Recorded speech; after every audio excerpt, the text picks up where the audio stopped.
Itu benar-benar kayak tantangan beratnya tuh nanti lawan Denmark gitu loh.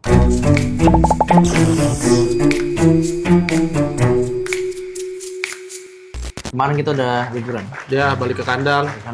Balik kandang. Iyalah, kita akan menginfokan semuanya yang lagi hits. Lagi panas. Langsung saja. Oke, langsung bulu tangkis nih.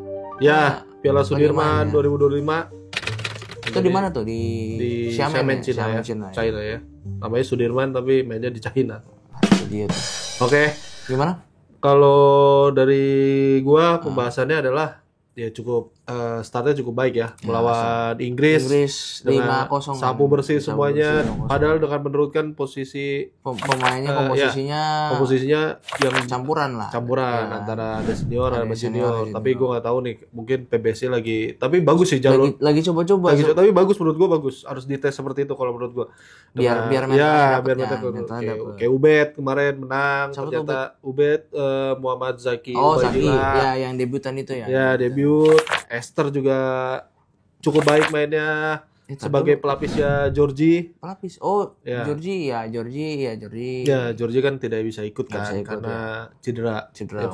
Tapi yang harusnya jadi, kalau menurut gua yang harus jadi, gua mau ngasih masukan aja buat PBSI harusnya. Boleh. Dari manajemen kebugarannya tuh ada pendeteksian dini lah. Jadi kan kayak Georgie kan awalnya udah masuk list nih. Udah dimasukin ke Piala Sudirman kan. Iya, benar. Tapi tiba-tiba karena cedera ada perubahan sedikit, diganti sama Esther. Harusnya kan manajemen kebugarannya tuh sudah sebelum event nih sebelum event sudah mendeteksi dini nih kalau memang Georgie ada penyakit atau kendala memang harusnya sudah diputuskan. Kalau memang Georgie kayaknya nggak bisa turun di Sudirman nih. Kayaknya udah mendingan gak usah dimasukin list dibandingkan udah masukin list tapi ujung-ujungnya diganti sama Esther kan merepotkan juga kan. Dan bagusnya adalah jadi jam terbang yang baik buat Esther. Tapi harusnya buat PBSI tetap mempersiapkan lah pelapis-pelapisnya. Jangan mentang-mentang pelapis tapi pas sudah diganti baru dipersiapkan gitu. Tapi tetap harus dipersiapkan sih menurut gua pelapis-pelapisnya. Kalau gue sih seperti itu.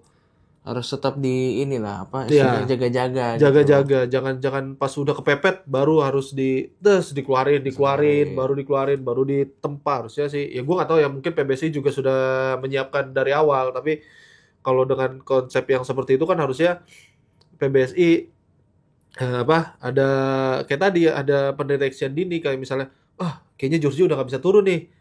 Udahlah ditempa aja nih Esther. Esther udah harus ditempa nih, terus tempat jadi udah siap buat Sudirman. Kalau gua ngelihatnya gini, kalau di pertandingan pertama ya yang lawan England itu sebenarnya semua bagus-bagus semua sih, terutama Esther kan itu emang dia bilang sendiri dadakan nih gitu loh. Memang sebenarnya kalau bicara soal Georgie kemarin tuh sebenarnya bukan cedera. Tapi dia katanya ada vertigo. Nah, apalagi dengan masalah kesehatan gitu. Kebugaran kan, berarti kita kebugaran gitu. Jadi kayak harus bener-bener namanya kalau seminggu atau 2 minggu sebelum pertandingan harusnya bisa dicek lagi. Iya, gitu. Itu dia maksudnya kan namanya sakit vertigo kan sebenarnya kesehatan nggak bisa ditebak kan, tapi gitu. Maksudnya kalau memang sudah ada, gue nggak tahu ya kalau misalnya Georgie itu ada bawaan vertigo, tapi kan harusnya dari tim kebugarannya sudah mempersiapkan itu. Dari tim kesehatan lah, tim medisnya. Gitu. Seperti kayak gitu. Kalau hari ini pas kita tayangin hari ini lawan India loh. Ya, hari ini bertemu dengan India. Indonesia kan di grup D. Grup D kan ada India, ada Denmark, ada Inggris juga kan. Betul. Itu benar-benar kayak tantangan beratnya tuh nanti lawan Denmark gitu loh. Cuman ini lawan India juga meskipun pemain Indianya nggak lagi naik turun juga, lagi nggak ini juga, tapi benar-benar harus patut diwaspadai lah. Ya, apalagi kemarin pertandingan pertama India kalah kan sama Denmark kan 4-1. Dihajar 4-1 sama Denmark. Nah, itu dia, itu benar-benar yang harus diantisipasi lah Indonesia gitu. Nggak bisa berpuas diri sih kalau meskipun menang lawan England, karena di turnamen ini yang benar-benar mendominasi itu tim China.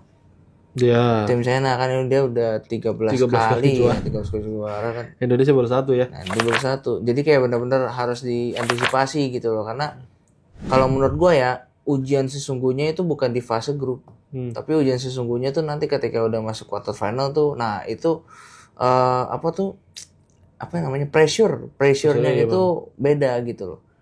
Karena kan kalau babak grup ya, kalau misalkan kalah 1 poin, oke, nanti teman-teman yang lainnya bisa ngejar gitu apa. Tapi kalau udah masuk fase grup, udah masuk babak knockout nih, ya kan?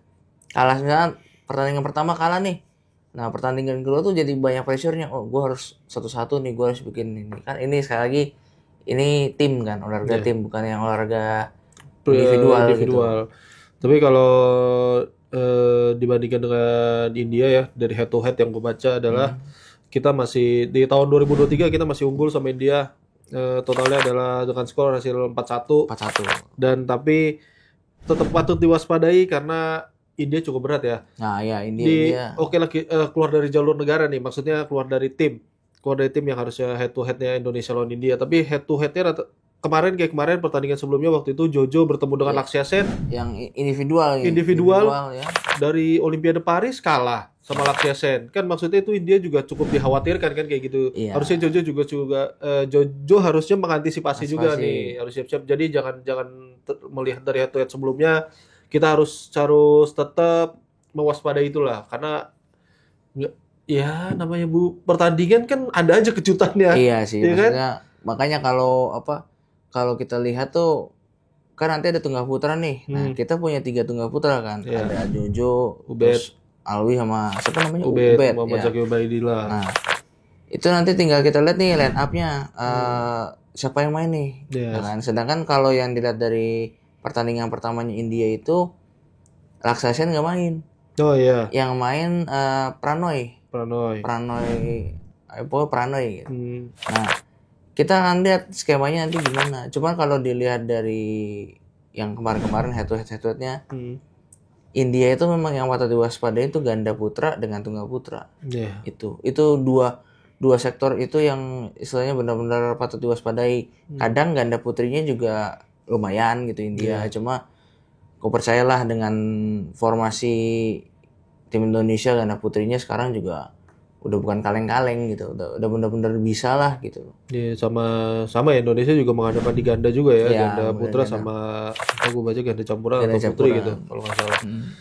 Tapi ya kita berharap lah buat Indonesia, semoga bisa membawa Piala Sudirman ke Indonesia gitu loh. Apalagi sudah dominasi sama China kan. Nah, itu. Sudah 13 kali juara, jadi ya kita dukung aja lah ya.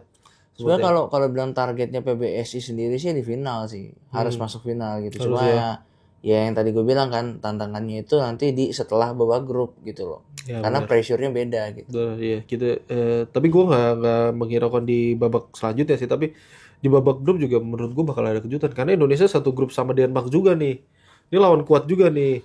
Itu yang gue bilang tadi, maksudnya kalau lawan India istilahnya udah aman, ya udah tinggal bisa kemenangan sih. Ya, istilahnya kan karena dua tim teratas setiap grup kan lolos kan. Nah, yang penting itu nih lawan India ini.